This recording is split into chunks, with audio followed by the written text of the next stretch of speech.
ಕತೆಗಳು ಕಟ್ಟಲಿಕ್ಕೆ ಅಧಿಕಾರಿಗಳಿಗೇನು ತಿಳಿಸಬೇಕಾದಂತಹ ಸನ್ನಿವೇಶ ಅವಶ್ಯಕತೆ ಇಲ್ಲ. ಚಿಕ್ಕ ಸಮುದಾಯ ಅಂದ ಕೂಡಲೇ ನೆಗ್ಲೆಕ್ಟ್ ಮಾಡಬೇಡಿ. ಈ ಸಮುದಾಯ ನ್ಯಾಯ ಬಯಸುವಂಥದ್ದು, ಈ ಸಮುದಾಯ ಸಮಾಜವನ್ನು ಪ್ರೀತಿಸುವಂಥದ್ದು. ಅಲ್ಲ, ಈ ಸಣ್ಣ ಸಮುದಾಯದ ಅಂತೇಳಿ ಏನು ಸರ್ಕಾರ ತಾರತಮ್ಯ ಮಾಡಿ ಕೇವಲ 5 ಲಕ್ಷ ಘೋಷಣೆ ಮಾಡ್ತಾರೆ. ಪರಿಹಾರದಲ್ಲಿ 5 ಲಕ್ಷ ಕೊಡುವಂಥದ್ದು ಎಲ್ಲರಿಗೂ ಕೊಡ್ತೀರಿ. ಪೇಂಟ್ ಮಾಡುವವನ ಮನೆ ಕೆಳಗೆ ಬಿದ್ದರೂ ಅವನಿಗೆ ನೀವು 5 ಲಕ್ಷ ಕೊಡ್ತೀರಿ. That is not, this is you should ಮಾನವೀಯತೆ ಪ್ರದರ್ಶನ ಆಗಬೇಕು. ಅದಕ್ಕಾಗಿ ನಾನು ಸರ್ಕಾರಕ್ಕೆ ಒತ್ತಾಯ ಮಾಡ್ತೇನೆ, 1 ಕೋಟಿ ಕೊಡಿ, SIT ಮಾಡಿ, ತನಿಖೆ ಮಾಡಿ, ಆ ಕುಟುಂಬಕ್ಕೆ ನ್ಯಾಯ ಕೊಡಿ. ಯಾವ ಸರ್ಕಾರಗಳು ನಡೆಯದಂತಹ ಘನಘೋರ ದುರಂತ ಇವತ್ತು ಹನ್ನೂರಿನಲ್ಲಿ ನಡೆದಿದೆ ನಿಮ್ಮ ಕಾಂಗ್ರೆಸ್ ಸರ್ಕಾರದ ಅವಧಿಯಲ್ಲಿ? ಹೊಟ್ಟೆಪಾಡಿಗಾಗಿ ಹೋಗಿರಬೇಕು, ಅಲ್ಲಿ ಬೇರೆ ದೊಡ್ಡ ವಿಚಾರಗಳೇನೂ ಇಲ್ಲ. ಆದರೆ you have exceeded your limits. ಇವರೇನು ಹೇಳ್ತಾರೆ, ನಾವು ಸೆಲ್ಫ್ ಡಿಫೆನ್ಸಿಗಾಗಿ ಮಾಡಿಕೊಂಡಿದ್ದೇವೆ. Self defence is not shown there ಇಂದ ನನ್ನ ಕೇಸು. ಐವನ್ ಡಿಸೋಜ್ ಅವರು ಕೊನೆಗೂ ಕೂಡ ಬಂದು ಅವರ ಅಂತಿಮ ದರ್ಶನವನ್ನು ಕೂಡ ಪಡ್ಕೊಂಡಿದ್ದಾರೆ. ಮಾತಾಡಿಸ್ತೀನಿ ಸರ್. ತಾವು ಸರ್ಕಾರಕ್ಕೆ SIT ರಚನೆ ಆಗಬೇಕು ಅಂತ ಹೇಳಿದ್ರೆ ಸರ್ಕಾರ ಮಾಡುತ್ತಾ ಸರ್? ಮಾಡಲೇಬೇಕು ಅಂತ ನನ್ನ ಒತ್ತಾಯ ಇದೆ. ನಾನು ಬೆಳಿಗ್ಗೆ ವಿಧಾನ ಪರಿಷತ್ತಲ್ಲಿ ಸಭೆ ಆರಂಭದ ಕೂಡಲೇ ವಿರೋಧ ಪಕ್ಷದವರು ವಿಚಾರ ತಗೊಂಡರು. ನಾನು ಅದಕ್ಕೆ ಧ್ವನಿಗೂಡಿಸಿದ್ದೇನೆ. Magisterial inquiry will take long time. ಅದು ಅಫಿಡವಿಟ್ ಆಗಬೇಕು, ಅದರ ಬಗ್ಗೆ ತನಿಖೆ ಆಗಬೇಕು, ತಮ್ಗೆ ಗೊತ್ತಿದೆ. SIT ಸ್ಪೆಷಲ್ ಇನ್ವೆಸ್ಟಿಗೇಷನ್ ಟೀಮ್ ಮಾಡಿದರೆ ತಪ್ಪಿಗಸ್ತರನ್ನು ಬಿಟ್ಟು ಹೋಗಲಿಕ್ಕೆ ಸಾಧ್ಯ ಆಗೋದಿಲ್ಲ. ಏನು ಸಾಕ್ಷ್ಯಾಧಾರಗಳಿದೆ ಅದನ್ನು ಇಮಿಡಿಯೇಟ್ ಸಂಗ್ರಹ ಮಾಡಿ, ಯಾರು ತಪ್ಪು ಮಾಡಿದ್ದಾರೆ, ಯಾಕಾಗಿ ಗುಂಡು ಹಾರಿಸುವಂಥ ಪರಿಸ್ಥಿತಿ ಅಲ್ಲಿ ಬಂತು, ಇದು ವೆರಿ ಇಂಪಾರ್ಟೆಂಟ್. ಹಾರಿಸಬೇಕಾದ್ರೆ ಹೇಗೆ ಹಾರಿಸಬೇಕು? ನೀವು ಹೇಳ್ತೀರಾ ಸೆಲ್ಫ್ ಡಿಫೆನ್ಸ್ ಅಂತ. Self defence when other side is fired towards you ಅಲ್ವಾ, ನೀವು ಅಲ್ಲಿವರೆಗೆ ಕಾಯಬೇಕು. ದಟ್ ಈಸ್ ಎ ಕಾನೂನು ಹೇಳ್ತದೆ. ಯಾರೋ ಏನೋ ಮಾಡ್ತಾರೆ, but you will be trained. You have given service revolver. ಯಾಕೆ ಕೊಡ್ತಾರೆ ಸರ್ಕಾರ? ನಿಮಗೆ ಅದರ ಬಗ್ಗೆ ಜ್ಞಾನವನ್ನು ಕೊಟ್ಟು ಯು ಆರ್ ಕೆಪೇಬಲ್ ಅಂದ್ರೇ ಕೊಡೋದು. ಬಂದವರು ಹೋಗುವವರು ಹೇಗಿರ್ತಾರೋ ಏನು ಮಾಡ್ತಾರೋ ಬೇರೆ ವಿಚಾರ, but you have certain rules to fire. ಅದು 3 ಜನರನ್ನು ಎದೆಗೆ ಮುಖಕ್ಕೆ ಎಲ್ಲ ಹೊಡಿತೀರಿ ಅಂತ ಆದರೆ ವೇರ್ ಇಸ್ ದ ಲಾ? ನಿಮಗೆ ಯಾರು ಹೇಳಿದ್ದು ಜೀವ ಬಲಿ ತಗೊಳ್ಳಿಕ್ಕೆ? ಕೊಟ್ಟಿದ್ಯಾರು ಬರೋ? ನೀವು ಜಸ್ಟ್ ಏನು ಮಾಡಬೇಕಾಗಿತ್ತು, you should have avoid the best and arrest the accused, surrender and arrest the accused. ನಿಮಗೆ ಬೆದರಿಕೆಗೆ ಮೇಲೆ ಫೈರ್ ಮಾಡ್ಬೋದಿತ್ತು, ಅದೇನಾದ್ರು ಮಾಡ್ಬೋದಿತ್ತು. ಅವರಲ್ಲಿ ಇರ್ತಕ್ಕಂಥದ್ದು ಕಂಟ್ರಿ ಪಿಸ್ತೂಲ್ ಅಂತ ನೀವು ಹೇಳ್ತೀರಿ. ನನಗೆ ಇನ್ನೂ ಮೈ ಓನ್ ಡೌಟ್. ಅವರ ಹತ್ರ ಪಿಸ್ತೂಲ್ ಇತ್ತು, ಅದೆಲ್ಲ ಇತ್ತು, ನನಗೆ ಇದೆ ಮಾಂಸ ಇತ್ತು, ಅದೆಲ್ಲ ಕತೆಗಳು ಕಟ್ಟಲಿಕ್ಕೆ ಅಧಿಕಾರಿಗಳಿಗೇನು ತಿಳಿಸಬೇಕಾದಂತಹ ಸನ್ನಿವೇಶ ಅವಶ್ಯಕತೆ ಇಲ್ಲ. ಹಾಗಾಗಿ ನಾನೇನು ಹೇಳ್ತೇನೆ, ಇದು ಮ್ಯಾಜಿಸ್ಟೇರಿಯಲ್ ಇನ್ಕ್ವೈರಿಯಲ್ಲಿ these things will not be revealed. ಅದಕ್ಕೆ ಇದು ರಿಫ್ಲೆಕ್ಟ್ ಆಗೋದಿಲ್ಲ. ಹಾಗಾಗಿ ನೀವು SIT ಮಾಡಿದರೆ ಇಮಿಡಿಯೇಟಾಗಿ ನ್ಯಾಯ ಸಿಗಲಿಕ್ಕೆ ಸಾಧ್ಯ ಇದೆ. ನಿಮ್ಮದೇ ಸರ್ಕಾರ ಇದೆ, ಆದರೂ ಕೂಡ ಬೇಡಿಕೊಳ್ಳುವಂತಹ ಪರಿಸ್ಥಿತಿ ಇದೆ ನಿಮಗೆ. ಅದು ಅಧಿಕಾರಿಗಳು, ಫಾರೆಸ್ಟ್ ಡಿಪಾರ್ಟ್ಮೆಂಟ್ ಇದೆ, ಸರ್ಕಾರದ ಅಧಿಕಾರಿಗಳು ತಪ್ಪು ಮಾಡಿದರೆ ಮಾಡಲಿಲ್ಲ ಅಂತ ಹೇಳುವಂಥದ್ದು ಅವರಿಗೆ ಮನವರಿಕೆ ಆಗಬೇಕಾಗತ್ತೆ. ಈಗ ವಿರೋಧ ಪಕ್ಷದವರು ಅದನ್ನು ಬೇಡಿಕೆ ಮಾಡ್ತಾರೆ. ನಾನು ಹೇಳ್ತೀನಿ, ನನ್ನ ಸಮುದಾಯದ ಪರವಾಗಿ ನಮ್ಮ ಸಮುದಾಯದ ಮನಸ್ಸಿಗೆ ಇವತ್ತು ಇದ್ದಂಥ 50ರಿಂದ 60 ಲಕ್ಷ ಜನರಿಗೆ ಇವತ್ತು ನಾನು ಬೆಳಗಿಂದ ಒಂದು 250 ಕರೆಗಳನ್ನು ತೆಗೆದುಕೊಂಡಿರ್ಬೋದು. ನೀನು ಏನು ಮಾಡ್ತಾಯಿದ್ದಿ ಅಂತ ನನಗೆ ಕೇಳ್ತಾರೆ.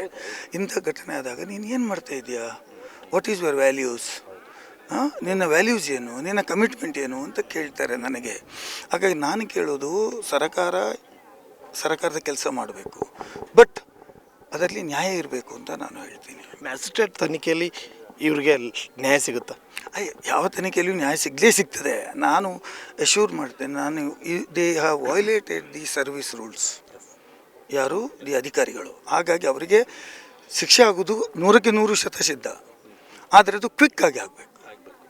ಈ ನೆಲದ ಕಾನೂನಲ್ಲಿ ಯಾರಿಗೂ ಕೂಡ ಗುಂಡಿಕ್ಕಿ ಕೊಲ್ಲುವಂಥ ಅಧಿಕಾರ ಯಾರಿಗೂ ಇಲ್ಲ. ಇವರಿಗೆ ಕೊಟ್ಟವ್ರು ಯಾರು? ಶೂಟ್ ಮಾಡಲಿಕ್ಕೆ ಪವರ್ ಕೊಟ್ಟವ್ರು. These are all the things to be revealed in the investigation. ಅದಕ್ಕೆ ನಾನು ಹೇಳ್ತೀನಿ, SIT ಮಾಡಬೇಕು. ನಾವು ಬೇರೆ ಬೇರೆ ಕೆಲಸಗಳಿಗೆ SIT ಮಾಡ್ತೇವಲ್ವಾ, ಬೇರೆ ಬೇರೆ ವಿಚಾರಗಳಿಗೆ SIT ಮಾಡಿ ನ್ಯಾಯ ಕೊಡ್ತೇವೆ ಅಂತ ಹೇಳ್ತೇವಲ್ವಾ. This is also one of it ಅಂತ ನಾನು ಹೇಳೋದು. ಚಿಕ್ಕ ಸಮುದಾಯ ಅಂದ ಕೂಡಲೇ ನೆಗ್ಲೆಕ್ಟ್ ಮಾಡಬೇಡಿ. ಈ ಸಮುದಾಯ ನ್ಯಾಯ ಬಯಸುವಂಥದ್ದು, ಈ ಸಮುದಾಯ ಸಮಾಜವನ್ನು ಪ್ರೀತಿಸುವಂಥದ್ದು, ಈ ಸಮುದಾಯ ಜನರಿಗೆ ಏನಾದರೂ ಕೊಟ್ಟಿದೆ, ಸಮುದಾಯಕ್ಕೆ ಕೊಟ್ಟಿದೆ, ಈ ರಾಜ್ಯಕ್ಕೆ ಕೊಟ್ಟಿದೆ. ಅಂಥ ಸಮುದಾಯವನ್ನು ನೀವು ಯಾವಾಗಲೂ ನಮ್ಮ ಏನು ನ್ಯಾಯ ಕೊಡುವಂಥದ್ದು ಅದು ಭಾಳ ತುರ್ತಾಗಿ ಕೊಡಬೇಕು. ಯಾವ ಸರ್ಕಾರಗಳು ನಡೆಯದಂತಹ ಘನಘೋರ ದುರಂತ ಇವತ್ತು ಹನ್ನೂರಿನಲ್ಲಿ ನಡೆದಿದೆ ನಿಮ್ಮ ಕಾಂಗ್ರೆಸ್ ಸರ್ಕಾರದ ಅವಧಿಯಲ್ಲಿ? ಸರ್ಕಾರಗಳು ಯಾರು ಸರ್ಕಾರ ಸೂಟ್ ಮಾಡಿ ಅಂತ ಬರೆದು ಕೊಡಲಿಲ್ಲ ಅಥವಾ ಆರ್ಡರ್ ಮಾಡಲಿಲ್ಲ. ಇಟ್ಸ್ ನಾಟ್ ಎ ಫೈರಿಂಗ್ ಮಾಡಿ ಇದು ಮಾಡಿ ಬೇರೆ ಬೇರೆ ಪ್ರತಿಭಟನೆಗಳಲ್ಲಿ ಫೈರಿಂಗ್ ಆರ್ಡರ್ಸ್ ಮಾಡಲಿಕ್ಕೆ ಇರ್ತದೆ. ಅಂಥದ್ದು ಏನೂ ಇರುವುದಿಲ್ಲ. ಇವರೇನು ಹೇಳ್ತಾರೆ, ನಾನು ಸೆಲ್ಫ್ ಡಿಫೆನ್ಸಿಗಾಗಿ ಮಾಡಿಕೊಂಡಿದ್ದೇವೆ. Self defence is not shown there ಅಂತ ನನ್ನ case as a third party. ನಾನು ನಿಮ್ಮಂಥ ವಾಹಿನಿಗಳಲ್ಲಿ ಬಂದಂಥ ವಾರ್ತೆಗಳು ಪೇಪರನ್ನು ಓದಿ ಏನು ತಿಳ್ಕೊಂಡಿದ್ದೇನೆ ಅಂದರೆ, ಅಲ್ಲಿ ಈ ಹೊಟ್ಟೆಪಾಡಿಗಾಗಿ ಇರ್ತಕ್ಕಂಥವ್ರು ಅದು ಹೋಗಿದ್ದಾರೋ ಹೋಗಲಿಲ್ವೋ ಅದು ನಾನು ಬೇರೆ, ಹೊಟ್ಟೆಪಾಡಿಗಾಗಿ ಹೋಗಿರಬೇಕು. ಅಲ್ಲಿ ಬೇರೆ ದೊಡ್ಡ ವಿಚಾರಗಳೇನೂ ಇಲ್ಲ. ಆದರೆ you have exceeded your limits. Okay, ಈಗ ಇವತ್ತು ಅಂತ್ಯ ಸಂಸ್ಕಾರ ಆಗ್ತಾ ಇದೆ. ಸೌಜನ್ಯಕ್ಕಾದರೂ ಸರ್ಕಾರದ ಪ್ರತಿನಿಧಿಯಾಗಿ ಯಾರು ಕೂಡ ರೆಪ್ರೆಸೆಂಟ್ ಮಾಡ್ತಿಲ್ಲ. ಇಲ್ಲಿನ ಡಿಸ್ಟ್ರಿಕ್ಟ್ ಇನ್ಚಾರ್ಜ್ ಮಿನಿಸ್ಟರ್ ಸೆಷನ್ಸ್ ನೆಪ ಹೇಳ್ತಾ ಇದ್ದಾರೆ. ಅರಣ್ಯ ಸಚಿವರು ಕೂಡ ಇವರ ದರ್ಶನ ಮಾಡಿಲ್ಲ. ಅವರು ಯಾಕೆ ಬರಲಿಲ್ಲ, ಏನು ಬರಲಿಲ್ಲ, ಅದು ನಾನು ಮತ್ತೆ ಸಿ ಎಂ ಹತ್ರ ಕೇಳ್ತೀನಿ. ಆದರೆ ನಾನು KJ ಜಾರ್ಜ್ ನಮ್ಮ ಉಸ್ತುವಾರಿ ನಮ್ಮ ಸಮುದಾಯದ ಮಂತ್ರಿಗಳು ಇದ್ದಾರೆ, ಅವರಿಗೂ ನಾನು ಬೆಳಿಗ್ಗೆ ಫೋನ್ ಮಾಡಿ ಹೇಳಿದ್ದೇನೆ. ಆ್ಯಸ್ ಎ ಮಂತ್ರಿಯಾಗಿ ನಾನು ಅಲ್ಲಿ ಬರಲಿಕ್ಕೆ ಬರೋದಿಲ್ಲ. ಬಟ್ ನಾನು ಕೂಡ ನ್ಯಾಯಸಮ್ಮತವಾದ ತನಿಖೆ ಆಗಬೇಕು. ಮಾನವೀಯತೆ ಮುಖ್ಯ. ಪರಿಹಾರದಲ್ಲಿ 5 ಲಕ್ಷ ಕೊಡುವಂಥದ್ದು ಎಲ್ಲರಿಗೂ ಕೊಡ್ತೀರಿ. ಪೇಂಟ್ ಮಾಡುವವನ ಮನೆ ಕೆಳಗೆ ಬಿದ್ದರೂ ಅವನಿಗೆ ನೀವು 5 ಲಕ್ಷ ಕೊಡ್ತೀರಿ. That is not, this is you should ಮಾನವೀಯತೆ ಪ್ರದರ್ಶನ ಆಗಬೇಕು. ಬಡವರು ಇದ್ದಾರೆ ಬೇಟೆ ಆಡಲಿಕ್ಕೆ ಅಥವಾ ಇದಕ್ಕೆಲ್ಲ ಹೋಗುವವರು ಏನು ಶ್ರೀಮಂತರಲ್ಲ, ಅವರ ಕುಟುಂಬದ ಚರಿತ್ರೆ ನೋಡಿದ್ರೆ ಗೊತ್ತಾಗುತ್ತೆ. ಬಡವರಿದ್ದಾರೆ, ನೀವು ಯು ಶುಡ್ ಗಿವ್ ಮ್ಯಾಕ್ಸಿಮಮ್. ನೀವು ಬೇರೆ ಬೇರೆ ಕೊಟ್ಟಿದ್ದೀರಲ್ಲ, 50 ಲಕ್ಷ ಕೊಟ್ಟಿದ್ದೀರಿ, 1 ಕೋಟಿ ಕೊಟ್ಟಿದ್ದೀರಿ, ಕೋಟಿ ಕೊಟ್ಟಿದ್ದೀರಿ. ಅದು ಇದನ್ನು ಈ ಮಾತು ಬರಬೇಕು ಅಂತ ನಾನು ಹೇಳೋದು. ಈ ಮಾತು ದಿಸ್ ಹ್ಯಾಸ್ ಟು ಬಿ ಆ ಒಂದು ಮಾನವೀಯತೆಯ ಸೌಜನ್ಯದ ಪರಮ ಅಂತ ಈ ಕೇಸ್ಗಳಲ್ಲಿ ಬರಬೇಕು ಅಂತ ನಾನು ಹೇಳ್ತಾ ಇದ್ದೇನೆ. ಅದಕ್ಕಾಗಿ ನಾನು ಸರ್ಕಾರಕ್ಕೆ ಒತ್ತಾಯ ಮಾಡ್ತೇನೆ, 1 ಕೋಟಿ ಕೊಡಿ, SIT ಮಾಡಿ, ತನಿಖೆ ಮಾಡಿ, ಆ ಕುಟುಂಬಕ್ಕೆ ನ್ಯಾಯ ಕೊಡಿ. ಮತ್ತು ಯಾರಾದರೂ ಆಕ್ರೋಶದಿಂದ ಅವರೇನಾದರೂ ಸ್ವಲ್ಪ ಗಲಾಟೆಗಳು ಆಗಿದ್ದರೆ ಅದು ಆಕ್ರೋಶದಿಂದ ಆಗಿದೆ, ಅವರ ಮೇಲೆ ಕೇಸ್ ರಿಜಿಸ್ಟರ್ ಮಾಡಿ ಅವರಿಗೆ ಹರಾಸ್ಮೆಂಟ್ ಮಾಡಬೇಡಿ. ಅಲ್ಲ, ಈ ಸಣ್ಣ ಸಮುದಾಯದ ಅಂತೇಳಿ ಏನು ಸರ್ಕಾರ ತಾರತಮ್ಯ ಮಾಡಿ ಕೇವಲ 5 ಲಕ್ಷ ಘೋಷಣೆ ಮಾಡ್ತಾರೆ. ಅದು ಇಮಿಡಿಯೇಟಾಗಿ ಏನು ಕೊಡಲಿಕ್ಕೆ ಮ್ಯಾನ್ಯುವಲಲ್ಲಿ ಇದೆಯೋ ಅದು ಮಾಡಿದ್ದಾರೆ. ನಾವು government has to apply his mind. ಸರ್ಕಾರ ತನ್ನ ಕೇಸಿನ ಬಗ್ಗೆ ಪರಿಸ್ಥಿತಿಯನ್ನು ಅವಲೋಕನ ಮಾಡಬೇಕು ಮತ್ತು ಅದನ್ನು ಘೋಷಣೆ ಮಾಡಬೇಕು. ಈಗ ಅಸೆಂಬ್ಲಿ ನಡೀತಾ ಇದೆ, ನಾನು ನಾಳೆ ಅಸೆಂಬ್ಲಿಯಲ್ಲಿ ಇದನ್ನು ಪ್ರಶ್ನೆ ಎತ್ತೇನೆ, ಅದನ್ನು ಕೊಡಬೇಕು ಅಂತ. ಸರ್ಕಾರ ಏನು ಉತ್ತರ ಕೊಡ್ತಾ ಇದೆ ನೋಡ್ತೇನೆ. ನನಗೆ ಖಂಡಿತ ಧೈರ್ಯ ಇದೆ. ಸರ್ಕಾರ ಮಾನವೀಯತೆ ದೃಷ್ಟಿಯಿಂದ ಕೇಸು ಒಂದು ಕಡೆ, ಮಾನವೀಯತೆ ಇನ್ನೊಂದು ಕಡೆ. Government will definitely grant A bigger amount for their family. Forest minister ನೀವು ಕ್ಲಾಸ್ ತಗೊಳ್ಳೇಬೇಕು. ಯಾಕೆ ಈ ಸಮುದಾಯಕ್ಕೆ ಜೀವಕ್ಕೆ ಬೆಲೆನೇ ಇಲ್ವಾ ಇವ್ರಿಗೆ? ಫಾರೆಸ್ಟ್ ಮಿನಿಸ್ಟ್ರು ಭಾಳ ಜನಪರವಾಗಿರ್ತಕ್ಕಂಥವ್ರು. ರಾಮಲಿಂಗಾರೆಡ್ಡಿ ಅವರು ಬರಬೇಕದಕ್ಕೆ ಕಾನೂನು ನಿಬಂಧನೆಗಳಿದ್ದಾವೆ, ಬರ್ಬೋದು. ಇಂಥ ಅಧಿಕಾರಿಗಳ ವೃದ್ಧನೆ ಆಗಿದೆ, ಅದು ನಿಮ್ಗೆ ಗೊತ್ತಿದೆ. ಅದು ಏನೇನು ರಿಫರ್ಕೇಷನ್ ಇದೆ. ಒಂದು ಸರ್ಕಾರದ ಪ್ರತಿನಿಧಿಯಾಗಿ ಬರಲಿಕ್ಕೆ ಆಗ್ತದೆ, ಆಗೋದಿಲ್ಲ, ಇಟ್ಸ್ ಎ ಕ್ವಶನೇಬಲ್. ಬಟ್ ನನಗೆ ಖಂಡಿತ ಧೈರ್ಯ ಇದೆ. ನಾನು ರಾಮಲಿಂಗಾರೆಡ್ಡಿ ಅವರನ್ನು ಭಾಳ ವರ್ಷದಿಂದ ಬಲ್ಲೆ. ನಾನು ಲಾಂಗ್ ಪೊಲಿಟಿಕಲ್ ಕೆರಿಯರ್, ನಮ್ಮದು ಮತ್ತು ಅವರ ಅಸೋಸಿಯೇಟ್ ಇದೆ.